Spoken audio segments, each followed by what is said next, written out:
So there you go. I prepared a speech. Nobody could tell I was reading that. Nobody could tell. So what say you, Jeff? You left out a line, I noticed. But anyway. Oh, sorry.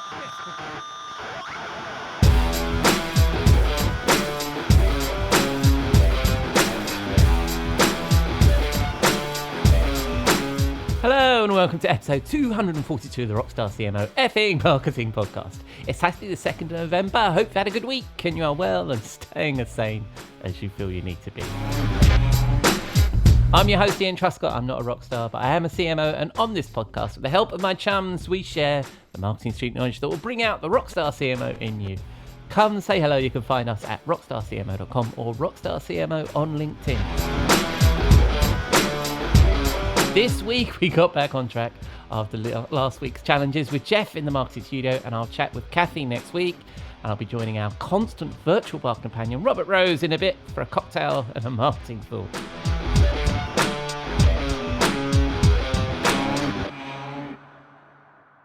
But first, we need to pay the bar tab. I'll be back in a moment. We'll be right back. We'll be right back. My dad works in B2B marketing, but I never really knew what that meant. Then one day, my dad came by my school for career day and told everyone in my class he was a big ROAS man. Then he just kept saying things like, the bigger the ROAS, the better, over and over. My friends still laugh at me to this day. I think it means calculating a return on ad spend. One thing's for sure, I'll be known as the ROAS man's kid for the rest of my days. Why couldn't you just be a fireman or a lawyer? Why? You ruined my life, Dad. Not everyone gets B2B, but LinkedIn has the people who do. And with ads on LinkedIn, you'll be able to reach people based on job title, industry, likelihood to buy, and more. Start converting your B2B audience into high-quality leads today. We'll even give you a $100 credit on your next ad campaign. Go to linkedin.com/MPN to claim your credit. That's linkedin.com/MPN. Terms and conditions apply. LinkedIn, the place to be, to be. Hi, I'm Jason Falls, the executive producer of the Marketing Podcast Network. As you probably know, Asheville and western North Carolina were nearly destroyed by Hurricane Helene in late September. The Red Cross has deemed this a Category 7 disaster, which is the largest category they give. One of our member podcasters, Patrick Casale, is on the front lines there. He's an Asheville native who is living through and witnessing the trauma, destruction, and recovery his family, friends, and fellow community members are going through. Patrick started a GoFundMe campaign to raise money for relief efforts. All donations through Patrick's fundraiser go to local nonprofits who are helping with supply runs. Donations there directly impact people in need. I've given to the fund personally. Patrick has given as well, despite the fact he's having to recover too. The Marketing Podcast Network wants to help, and we know you do too. Visit Patrick's campaign at bit.ly/WNC help. The abbreviation is for Western North Carolina, WNC. bit.ly/WNC help. Any amount goes a long way. Even just $5 can provide a few gallons of clean drinking water to a family in need. Please join us in helping the relief and recovery efforts in Asheville and western North Carolina. Go to bit.ly/WNC help today and contribute. That's bit.ly/WNC help. The full URL, bit.ly/WNC help. Donate what you can. Every dollar helps.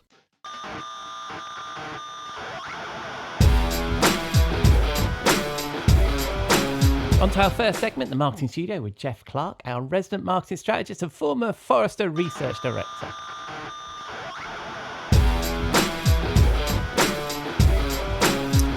Hello, Ian. Welcome to the Rockstar CMO studio. Thank you, mate. How are you? I am doing well. I'm doing Jolly well. good. This is our second? Is it our second or third attempt at doing this? It's our third scheduled attempt, our second in the studio attempt. Yes, and isn't it that was due to the delightful Comcast, wasn't it? Oh, I shouldn't make. Well, names, probably. they have to do their maintenance. They do. And they did promptly say, they gave us warnings, and then they promptly said, your internet's going to be down, and it was like, oh, damn. Well, yes, and now podcasts can wait for their maintenance, absolutely. So, jolly good, right? So, yes, and of course, the weather. How is the leaf peeping? How's the fall? Well, the weather is, fall's progressing. It's getting cooler, and it's sunny again. We haven't had we had like a half inch of rain in September. We've had 3/4 of inch of rain so far in October. And I was up north of here knocking on some doors because we got something coming up this coming Tuesday. And I was just amazed how brown the grass was and how the brown the trees were. And so we definitely need water. So if anybody has any control over that, please send Good Lord. water to central New England. Well, we've got loads of it, mate. It's all come over here. Yeah, probably. Well, all those hurricanes that hit us down south, Yeah. used to be the thing is in New England, they would come up the coast. But Yes. they seem to have like ravaged the southern part of the U.S. and then they just head off the Atlantic. Yeah.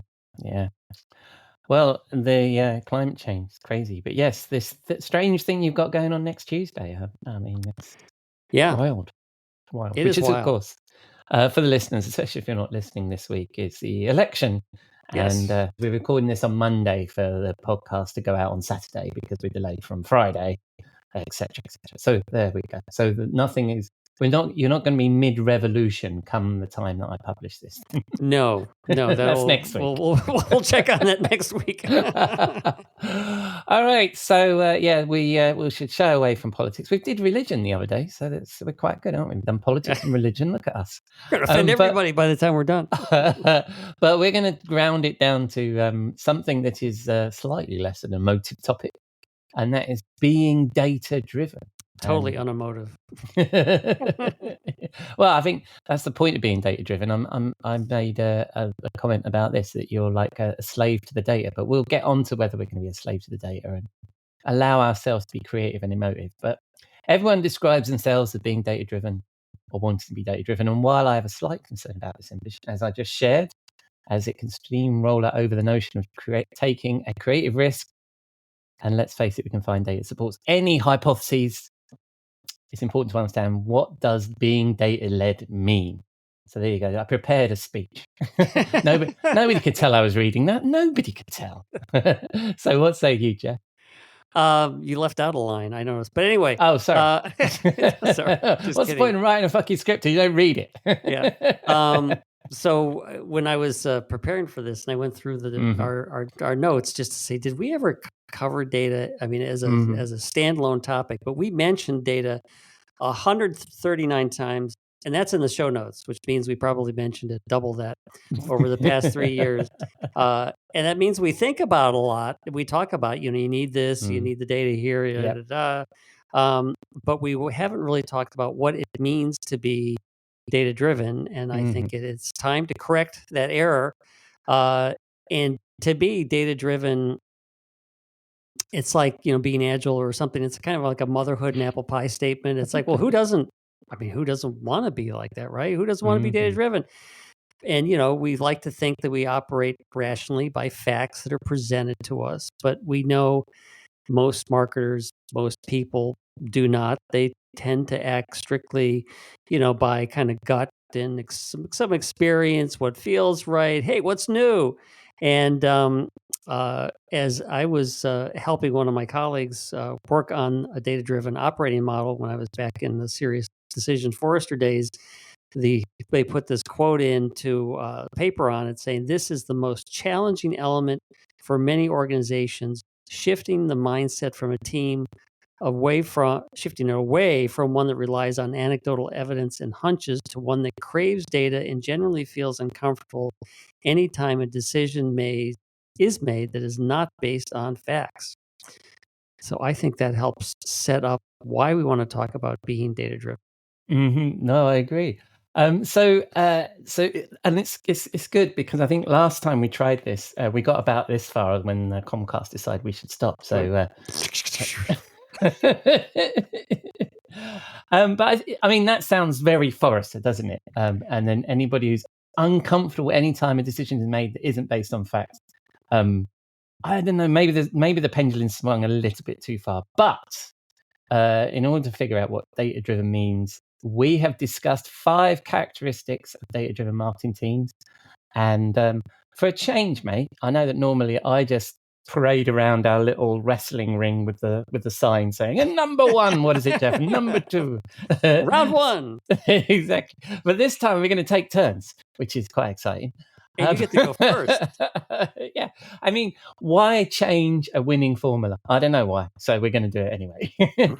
So I'm going to start off with obviously it was based on the data. It was, well, let's see how the data goes with the listeners. And if they go, yes, this formula is brilliant.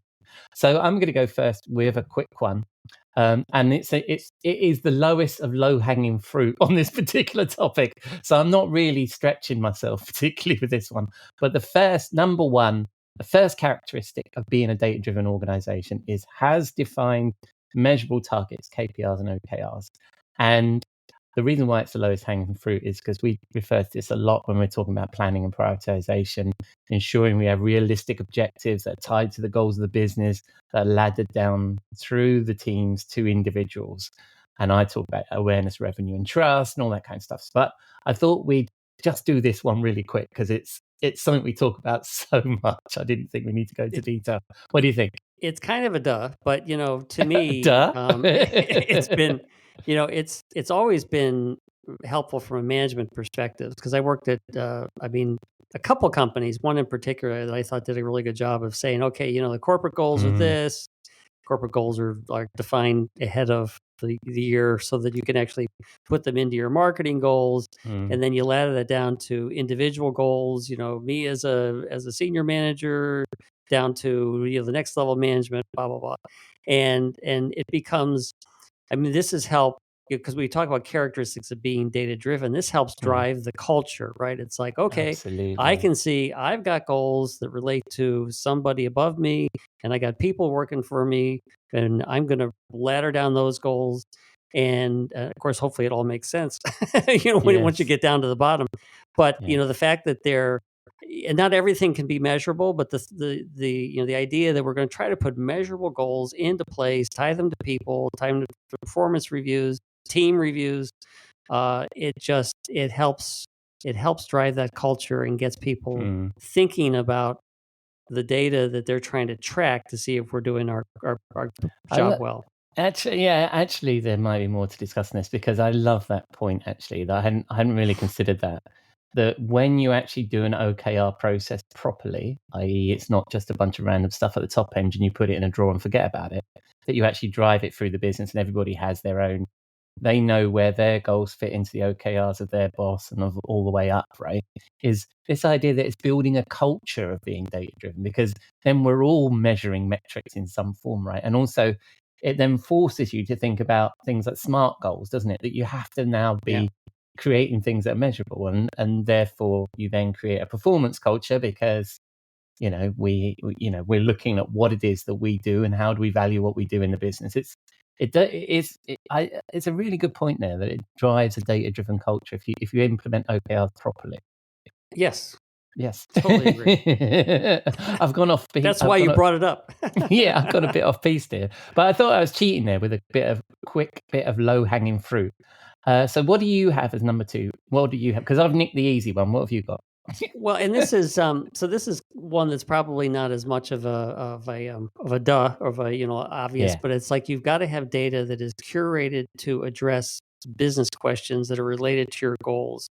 So there's two pieces to that. One is the data is curated, so data just doesn't exist. Well, actually, no, sorry, it does exist. But if you need it to be usable, it doesn't.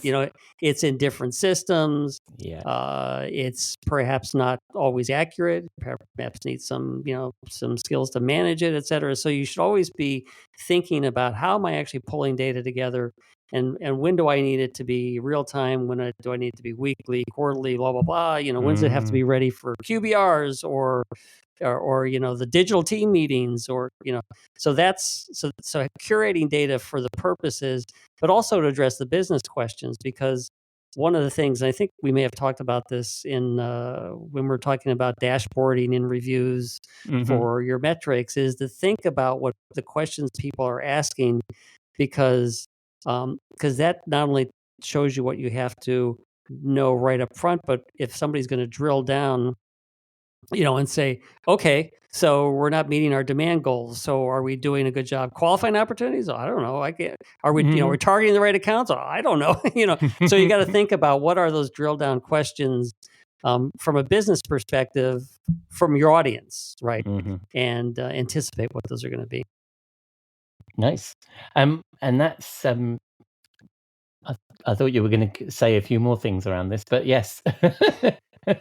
So that's the problem with following the show notes.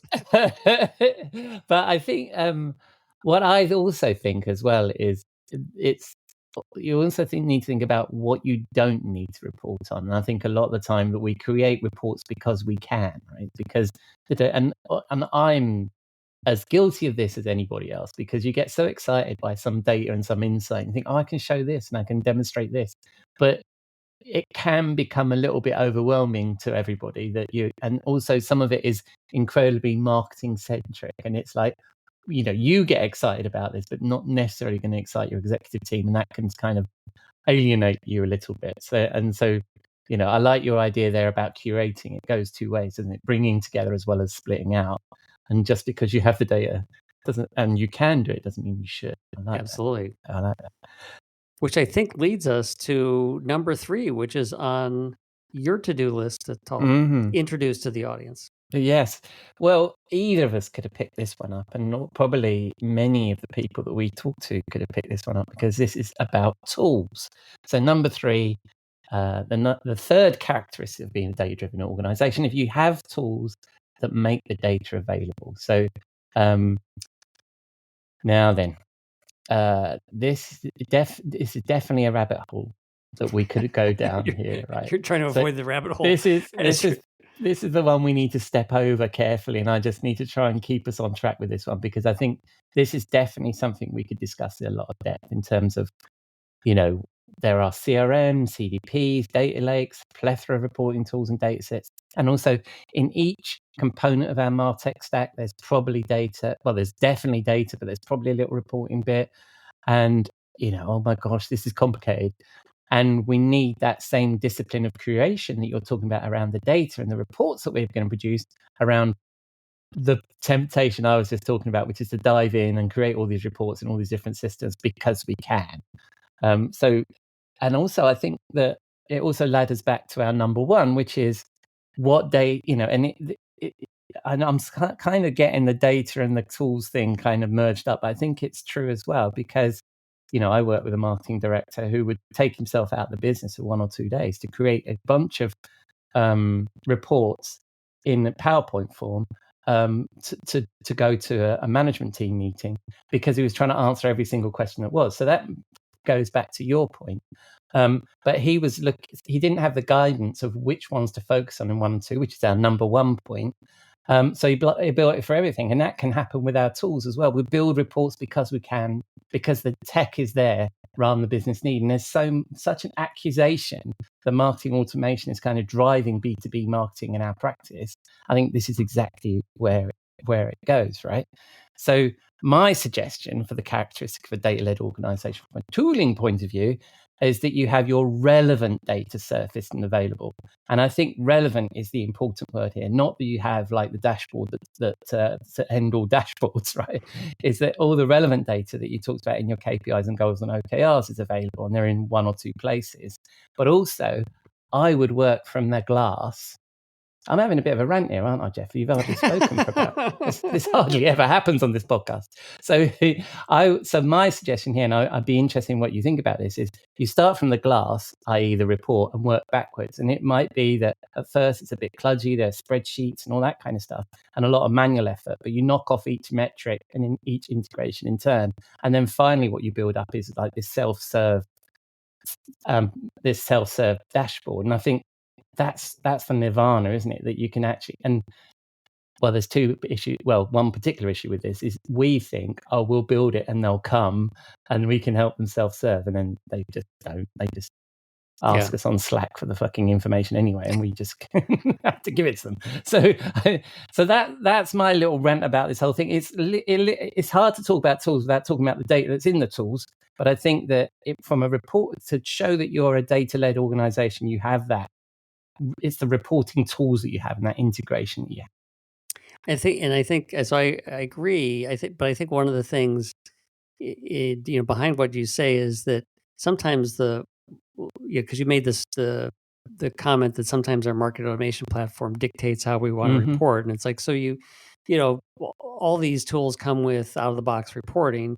So the first, well, actually, two questions you need to ask yourself as you're pulling these things together is, so how can I pull the data together, unify it into a single tool that will help me provide at least that high level consolidated view of answering the business questions, like to the executive team, or to the marketing leadership team, and what you said, from that pane of glass, like, okay, what is the information I need to provide to help with that pane of glass? And then as I think about the supporting information that's required, is the supporting information, you just go right back to the tool, like you go right back to HubSpot to get whatever the lead information or opportunity generation information is, or is it in another tool? Is it a social tool? And so that becomes the challenge, is you're for every audience that you're developing the KPI view of, I should say, what is it? Where do we pull it together, and how do we display it there, and then think about how does it ladder down through the team? It's a. I mean, this is a rabbit hole. Yeah, exactly. Thank you for the rant. No, I like this conversation, Jeff, and I think we should have it in more detail, because I think my point there was a very much more tactical, let's get stuff going in the first place. But you're right. Ultimately, having a data lake, CDP, and all that kind of stuff is the right approach. The problem is I've been in an organization where it's going to be in the data lake was a phrase used around marketing and operations for about a fucking year, right? And we never got it. We got there. Yeah. And so I think that I agree with you, but I think that if we start from the back end and work forwards, nobody sees the value until the project is finished, and that project may never actually finish. So I think you need to kind of figure out a good front end sort of, like in the olden days, we used to have enterprise architecture integration, or EAI, and all those kind of toolings, didn't we? Now we try and put everything in one big database or data lake. But I think we're going down this rabbit hole, aren't we, Jeff? I've just realized I'm doing the very thing I said we should do. But so there's a couple of things that this discussion is making me think of. One is that at the for smaller organizations, typically having everything roll into your CRM system works. Sure. I mean, and the thing is that CRM systems are not designed to be analytics tools. They're designed to have reports. Yeah. And certainly some of the big CRM vendors like Salesforce or Microsoft, they do have analytics reporting packages that bolt on to the CRM system.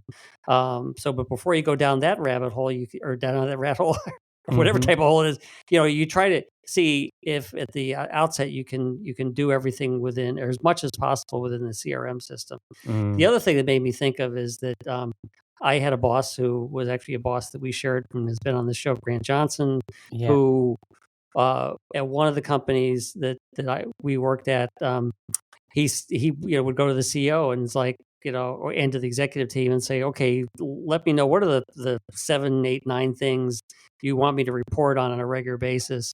And he would do it in, whether it was PowerPoint or Word docs or something like simple. You want to know where we are on registrations for this conference? Here it is. You want to know where we are on our engaged, customer base? Here's the number there. So it was like bang, bang, bang, bang, bang. So people would get this sort of short form, high level report, and it's not a bad way to approach it, particularly if you need to focus your audience down on, okay, you got to tell me what is really important to you and I'll deliver it to you. Agree. But I think this also goes back to your number 2 about data, is like, be prepared for the drill down questions. And I think the story that I told about the marketing director who built this massive slide deck and would spend 2 days doing it for his management team reporting, was that he was preparing for every single one of those drill down questions that never came. So, and I think that that's the challenge, isn't it? Is because we live in a world where everybody has some kind of knowledge, idea, half-baked or not, of marketing, and somebody will have heard of something. And so you present a high level, this is our awareness metric for this quarter. And they go, oh, well, how is that generated? How many people clicked on our LinkedIn ads or whatever it is that they've heard of? And you're like, oh, for Christ's sakes. You know, really. so What's our Google ranking on our yeah. And so, I mean, product X? Yeah, and as you know, I'm fractional CMO of a relatively small company, and even with me, I'll have all of my tabs open, talking to the CEO, ready for him to do his board meetings and stuff. And there's always a thing where he's like, "Oh, what about this?" I'm like, "Oh, I've got that data somewhere," and you end up spending 10 minutes to go find it. But it's managing that conversation, I think, is a hard bit. At what point can you say, "Look, this really isn't relevant anymore"? You know what I mean? Like, knowing this big number is the important bit. The detail, leave it to me, kind of thing. And I don't think we've quite got that relationship as marketers like you would have if you were the CFO, for example, right? Exactly. Yeah. Because it's all smoke and mirrors, and everybody knows it. Oh well, just rubbish our whole profession in one line there. Yeah, right. Thank you, Jeff. All right, all right. Let's get out of this bloody rabbit hole and get on this to isn't CFO Rockstar CFO. Yeah, let's get on to the next thing. I think I own the domain for Rockstar CTO as well, because somebody introduced me to that idea, but I never did anything with it. But anyway, so next, what's the fourth then, Jeff? It's your turn. So have a skilled team who manages the data. So if you want good, clean, accurate, up-to-date information to make decisions, then somebody or a person or a team has to be in charge of ensuring that the data meets those expectations. And certainly as somebody who has developed reports from the raw data, it's like, oh my God, sometimes this can take time. And it takes skills, and it takes a desire to go through the steps of sourcing, cleansing, aggregating, displaying. I mean, it is this is the sort of thing that there's some people like, because I know they've worked for me at some points. They really enjoy this stuff, and it's something that's like other people just like wouldn't know where to start. And so again, sometimes you've got a single guru, a data guru who knows how to do the work behind the scenes. But as you get bigger, as you scale up, and you realize, okay, people need to be able to maintain the data, doing the cleansing work, fixing issues from sources. There's an aspect of governance. Somebody's entering data, or some system's entering data that's corrupting things. So I got to fix that. We got to ensure we're complying with the regulations. Then it takes a different set of skills to understand, what does the data mean? Now that I pulled it all together and it's clean, and I'm showing stuff, it's not always obvious to the uninitiated eye as to what that data means. And then if you're getting, as I've seen in some much larger, more sophisticated organizations where you've got data scientists who are actually putting together the views, the modeling, the algorithms to address specific business questions, and particularly when you get into global organizations, where I want to make sure that the people in Portugal get a similar view to what the people get in France, get in the US. So again, this is something you just got to think about. What are the skills I need to pull this together, and and help with making sure that the data is going to be accurate, up to date, and in good shape for your reporting. Yeah, and I think if this was a 5 steps thing rather than the characteristics of a data-led organization, I think that some of these earlier things we talked about, you'd need to get them in place before this. Otherwise, you're investing a huge amount in creating in curating vanity metrics or stuff that nobody cares about, right? And because just because you can, right? And you've got your data scientists weaveling away on stuff that nobody really should or could care about. So yes, I agree with you on that one. So that was number 4. Have a skilled team who manages the data. And this also is related to, because I've peeked at the show notes, it relates to your final characteristic of being a truly data-led organization. Data-driven. Are we data-led or data-driven? Data-driven. Data-driven. Yeah, why do I keep saying data led? It's like I'm making it up as a lot. It's a Monday, that's why. That's true. So that leads us to number 5, which is Jeff. Oh no, am I doing this? No, Everybody in marketing is enabled to be data driven, which is what we also touched on when we talked about OKR. So that's number 5. What do you say? So I think this is the part that often gets left, off the plan or out of the drawing board. Is that I mean, you can put all this information together. You can address you're set up to address business questions that can meet report against the KPIs at various levels in the organization.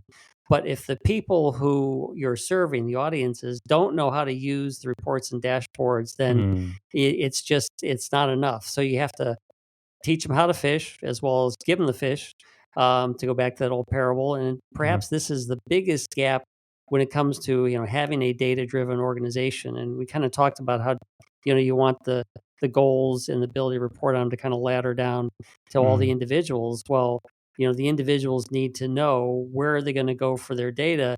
And I worked with a company in the UK.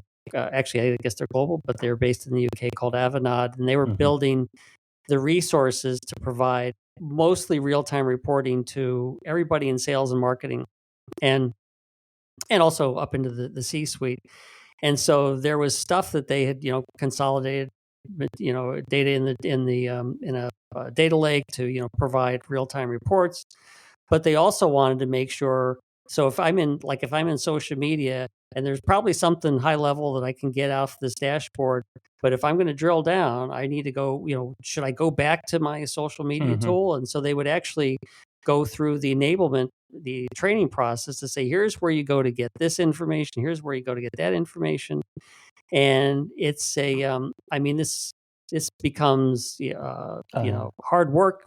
It's kind of obvious it's hard work. It takes a lot of effort because you're not just putting the tools together, but you're doing the training. But isn't that the problem with almost every tool? Is that if you don't train people how to use the tool, then they won't adopt it. And so I think this is. I'm just going to interrupt here because I know you've got a bit more here on this, but I really like this. I like the, and you're so right. We're so terrible at enabling ourselves on anything, at our organizations. But this idea that this is where the big dashboard is, and if you want to drill into detail, here's this, and also, and also this idea of self-service, which I think is training your executive or your team. It's up and down the organization, isn't it? As you make a great point of, to know where to go and to cut out a lot of these bespoke reporting that you have to create, which is also a bit of friction, isn't it, in the marketing team? Absolutely. Oh God, they need it by tomorrow, and it's this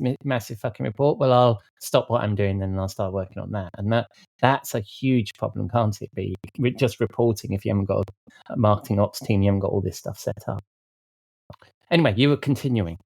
Well, I think this is, you can sort of think of this as a ever evolving loop where it's like, okay, we've asked people what their we know what the goals are. We've asked people what their business questions are, so we can present data to them. We will pull the information together, the data. We figure out what tools we're using. We've got skilled people to help us do this. Now we need to enable people, and when we're enabling, when we're training on them, they're gonna start asking other questions, which gives us hints how to go back to step one and say, oh, we can make adjustments. I mean, this is meant to be an evolving process. As much work as you do up front at the beginning of a year when the goals originally come down, it is meant to be an evolving process because frankly, the goals, the tactics, etc., they're going to change, as we always talk about on this show. Yeah, and I was thinking that when you talked about working with Avanade, because that project to me sounds like it would never end. I mean, it'd be like building that cathedral in Barcelona. I don't think it would ever be finished. It's like, because exactly to your point, a new channel comes on board, or new campaigns run, or you run your campaign slightly differently, or there's a particular metric that has less or more value as an indicator of propensity to buy, all that stuff. And there's constant research into this stuff. I think that's a really good point. This never ends. But also, and also I like the idea, you're absolutely right about everybody in marketing needs to be enabled to be data driven, because you can't be somewhat data driven. You can't have somebody at the top end of the scale being data driven, nobody else is, right? You can't pick and choose when to be data driven. It has to be in the culture. And I think that's one of the things that's really come through in these 5, isn't it? And to a point that you had made, in the setup, is that it doesn't mean that every once in a while you don't end up using your gut, or that you've got, you take some risks here and there, but it's like, if you haven't looked at the data, you may not be basing your gut feeling on the right, Well, yeah. Well, I mean, the right again, foundation. I mean, this would be definitely a discussion for another day, because I think that absolutely to your point, because the thing is, if you don't know what your objectives are, if you don't have these sort of guardrails in place, and you're doing an experiment or a proof of concept, how do you prove the concept worked? How do you prove the experiment works if you don't? I mean, we tried this experiment and something happened. Well, the idea of an experiment is you're trying to find out what, whether it's going to actually achieve the goal, right? So I think experimentation and creativity, there is a place for that in being data driven. Absolutely. Okay, good show. Yeah, and I also love this expression that I heard a little while ago about that some people use data like a drunk uses a lamppost to lean on rather than for illumination. So you need to be careful about people just, using the data to their own means, right? They come up with a hypothesis and then find the data to prove it rather than the other way around. But anyway, well, that actually reminds me, because we got to talk about the song, yes, the choice, which is going to be your choice. But I was my original thought, which probably just popped into my head, relates to the point of being the drunk on the lamppost, was She Blinded Me with Science by Thomas Dolby in 1982. But you chose a more up-to-date song, which has a hook. So why don't you introduce it? Oh, yes. I'm going to go with Numbers in Action by Wiley from 2011, because I like that hook. I want to see numbers in action. And I think I want to see numbers in action is exactly what we're talking about here, right? Exactly. The numbers and the action. We don't want to just see numbers.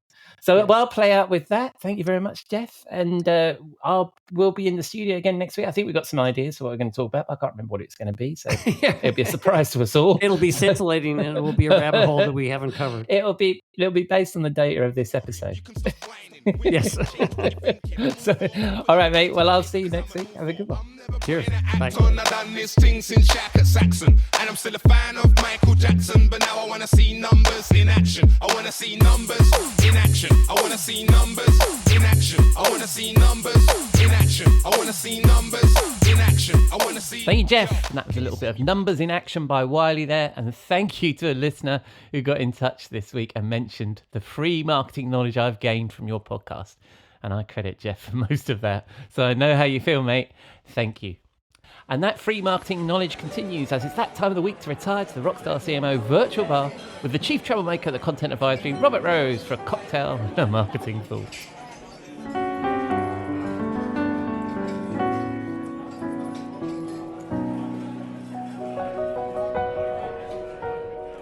Good evening, Robert. What are you drinking? Oh, hello, my friend, and welcome to the bar. Here's the thing. We probably need to drink a lot tonight because here in the U.S. we are on pins and needles right now. Everybody's feeling a little bit nervous, and it's we just need next week to go really, really well. And I make no bones about it. I mean, you'll get it when you hear the drink we're gonna have, but unlike some of my my U.S. friends at newspapers that somehow have failed to endorse a candidate, I will not be afraid to endorse a candidate in this. I am full on Harris Waltz endorsement. Go vote. If for any of you who are listening to this in the U.S., please go vote. And in fact, if you're in the U.K., you should probably come across and vote too.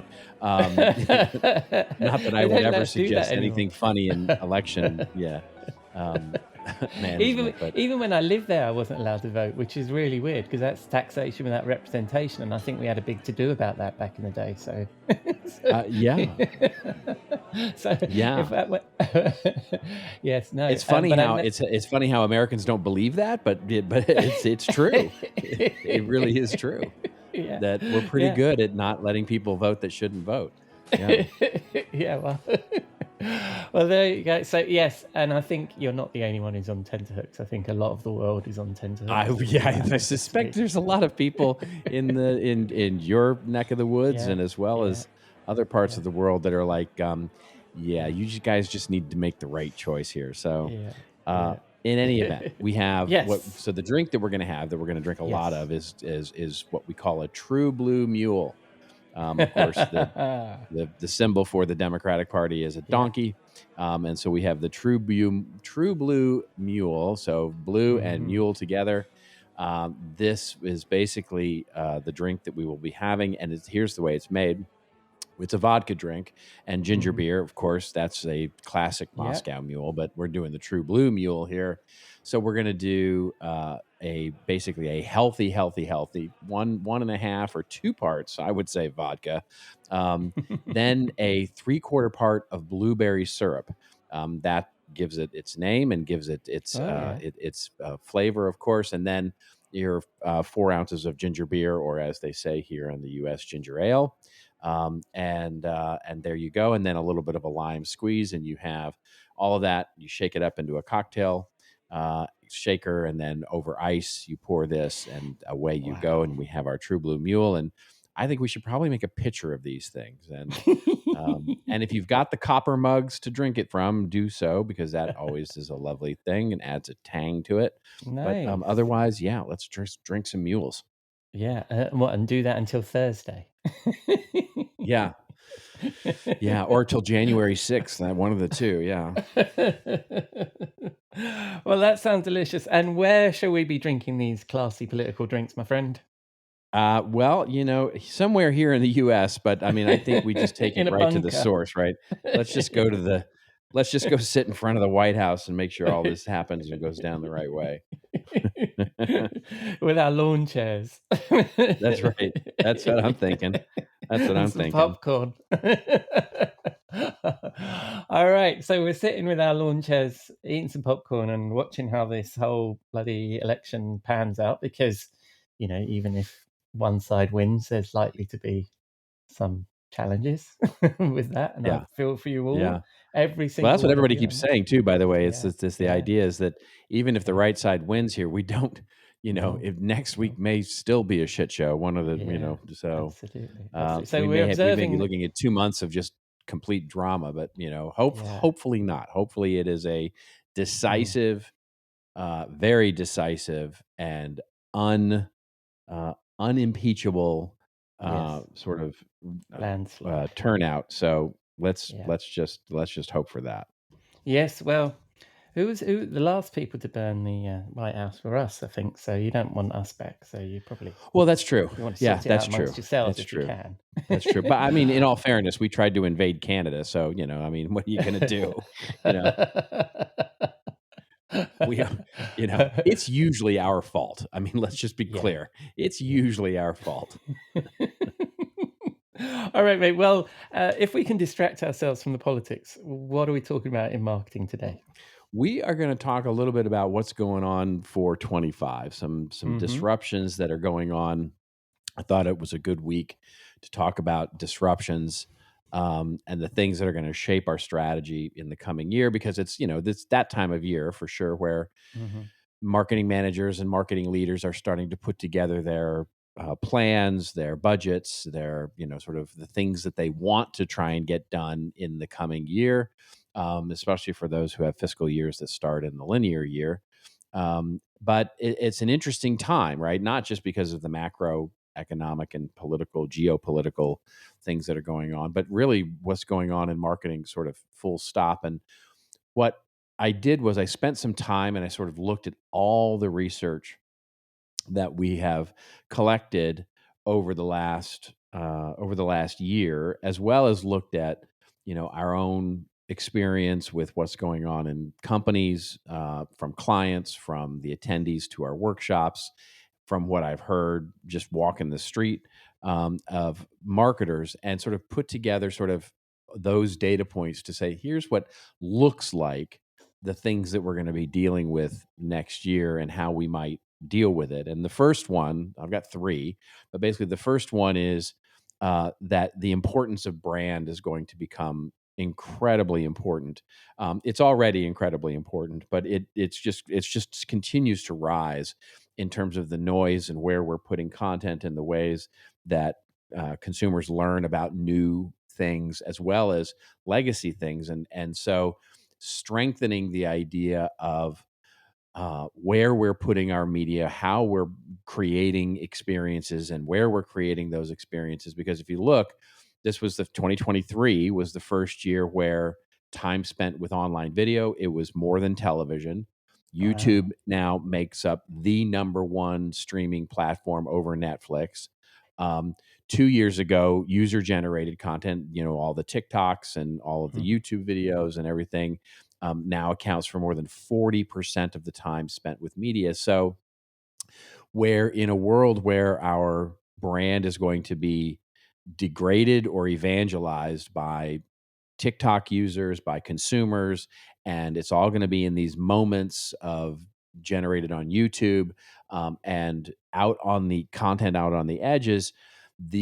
Our need to get brand out there is going to be incredibly important, because what ends up happening is if you look at the lifespan of a company, for example, the lifespan in 1958 of a company was 67 years. That was the average lifespan of a company or a brand, 67 Wow. years. Yeah. Now, today, it's less than 15 years. In other Wow. words, we're putting up, new brands, new challengers just emerge every single day. And what we used to call like ankle biters, which Mm. are can overnight become the leading brand of something. And it Yeah. just needs to catch fire for that minute, and we can really lose our way. And Mm. so a constant and new focus on brand and content to create those branded experiences is going to be a big thing. The second is going to be the increasing, and again, it has already been increasing, of the idea of physical presence, right? So I just got back from Mhm. Content Marketing World Yeah. last week, physical presence, et cetera, et cetera. And more our consumers are looking at their physical presence at places, whether it's an event, whether it's meeting your salesperson in a cafe or a coffee shop, or whether it's going golfing with a client, or whether it's standing at the foot of a conference room table and being, talking to them about your latest offering. Those are all so much more precious than they used to be. People are just way more stingy with their time in physical presence anymore. And so that means, one, that physical presence needs to be amazing. Like whatever it is you're doing, whether it's a customer event, whether it's it's going to meet that client to talk to them about something, whether it's getting a physical meeting with them, it needs to be much better than it's been, because the bar is a lot higher. And the second thing is that it keeps putting increased pressure on making sure our digital content is as good, because no longer are they comparing you to the average website or the average blog post or the average white paper or the average ebook. They're comparing you to Netflix or YouTube videos or entertainment that they're getting. And so in B2B especially, we have to up our game in terms of what digital content really looks like, because in so many ways it has to act as a proxy for that physical Mhm. experience. And the last, which I'll just mention, which has been something that we've been dealing with for a long time, but I think is going to be a renewed focus with, cross your fingers, hopefully a good outcome uh, on uh, on on Tuesday, is the trust and truth, Yeah. where we're going to have to expand. We're just going to have to expand our marketing to be beyond uh, what it is now, with grabbing attention, being Mm. provocative, clickbait headlines, and sort of the idea of gathering eyeballs. We have to get into a situation where we're delivering trust and truth, not just about our product and services. Of course, that's a table stakes, but trust and truth about what's going on in the world, our point of view, good, authentic, holistic content that basically helps spread good and builds trust and truth. And that circles all the way back around to the first one, which is brand. And so you Yeah. put all those things together, those sort of three disruptions. Yeah. It's all about the idea of how do we create content experiences, our own ecosystem of content experiences that deliver trust and truth, but also deliver that trust and truth and that branded experience at all those edge players. So Yeah. social media becomes important, partners become important, influencers become important, and our ability to deliver our brand experience differentiated through those channels becomes paramount next year. Wow, that's quite a thing, and it's it's quite a lot for this short little bar conversation that we have. So is this going to be like, is this your ongoing agenda now, or this is just like right now? This is what we need to think about for 2025. Are we going to see more of this from you about writing about these three big themes? Somewhat, yes. I mean, I think Yes. more I would call it an aggregation of my what we talked a little bit about last week with my little announcement of my new thing, Yeah. um, which is the thing that I'm really going to be focused on is how do we enrich and nourish our marketing teams. To be honest with you, I think the biggest differentiating factor of 2025 and maybe beyond, but certainly as we evolve into this, will be the strength of our marketing team. And businesses that can get beyond looking at their marketing team as just button pushers and a Yeah. commoditized group of people who manage technology and widgets and and are simply in that sort of maintaining the efficient video game of marketing. I Mm. think those that really invest and nourish their teams to become wise, empathetic, thought leaders, subject matter experts, and truly a nourished, differentiating, valuable media creation team, those are going to be the companies that that will excel and differentiate themselves. And that's where I Yeah. really want to put my focus is on how can businesses nourish their marketing teams. And it sounds like a subtle difference, but I think it's meaningful, which is instead of bringing technology to the company, bring that team into technology and Yeah. let them become wiser because of it. Oh, absolutely. And something also I've also been looking at as well is how there's something in here about focus as well, isn't there? In that, we've got I mean, as you know, my focus is B2B. There's a lot of, we talk about the B2B marketing hamster wheel. People are doing things because they've always done it, or that it has to be done, or sales want it done this way. And we need to always be doing more with less. I know it's a hackneyed expression, but this this kind of framework you're talking about is also not just about nourishing the team, but giving them that focus, right? And allowing them to do their job, basically, isn't it? It's yes, and Yes. it's enabling them and Mm-hmm. allowing them. This is Yeah. from the perspective of the C-suite, right? Yeah. Enabling them and allowing them to do the work, Yeah. right? Yeah. To not shortcut, to not be hacking things, to Yeah. not be, I think in so many ways the culture of move fast and break things Yeah. um, has created an unintended consequence, which is yes, we're now agile and we're now efficient and we now Yeah. move quickly, but the unintended consequence of that is that we have no depth, Yeah. Yeah. and without depth you have no you're not as the venture guys Mm. would put it, you're not building a moat, right? You're not building any Mm-hmm. defensible type of competitive Right. advantage. And so Yeah. it's about allowing the team at some level to move slower and fix things, right? Rather than move fast and break things. I'm sure that'll catch on. I mean, that sounds like your next book title: "Move slow and fix things." Yeah. Yeah. Well, I or love that. better that was because that was too cavalier. I think it's Yeah. move slower and invent things, right? Rather than move fast Yes. and break things. Oh, I like that. I like that. Oh my God, I could dive into all these things, but I know that we've got a hard stop to work against. So, where might we learn how to move slower and invent things? Well, I don't know. I just, places, good content out there. I don't know. I have a website. Haven't you got a new thing coming on or something? I don't know. The new thing is not quite live yet. No, the new thing is going to okay. take a couple of months to get going. We'll probably really launch that in the first of the year. But contentadvisory.net is where we're still publishing things. And my, here's where I'll send you. My go to contentadvisory.net and subscribe to Lens, my little newsletter. Nice. And my email newsletter is really the place where I'm putting a lot of passionate content these days. Nice. So contentadvisory.net, and of course there'll be a link to it in the show notes. Where else might they find you? You do a little podcasty thing I heard earlier on. Oh, This Old Marketing, blah, blah, podcast, Joe Pulizzi, whatever. Yeah. All right. And then when people spin the dial on the interwebs, where are they going to find you, my friend?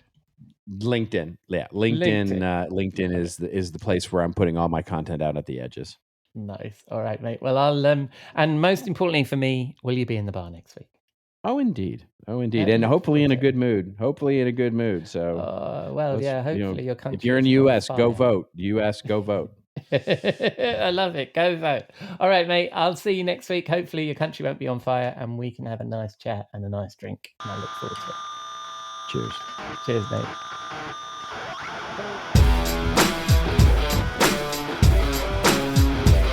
Thank you, Robert. 3 really interesting trends there: brand, physical presence, and trust. And it sounds like we'll be hearing a lot more about that in the coming weeks. So that's a wrap on episode 242 of the Rockstar CMO effing marketing podcast.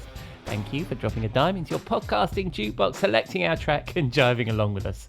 I've been your host, Ian Truscott. You can find links to me, Jeff and Robert and all the things we discussed in the show notes, along with our blog, newsletter and all of our previous episodes on rockstarcmo.com. Finally, I'd love to hear from you, just like the listener earlier that I referred to. So please say hello, rate or review us in your favourite podcast app, or just keep listening. I'm glad you're here. Next week, I finally get Kathy's take on content marketing world, and the ever-reliable Robert will be back in the bar. In the meantime, have a great week, and I hope you again join us here next week on Rockstar CMO FM.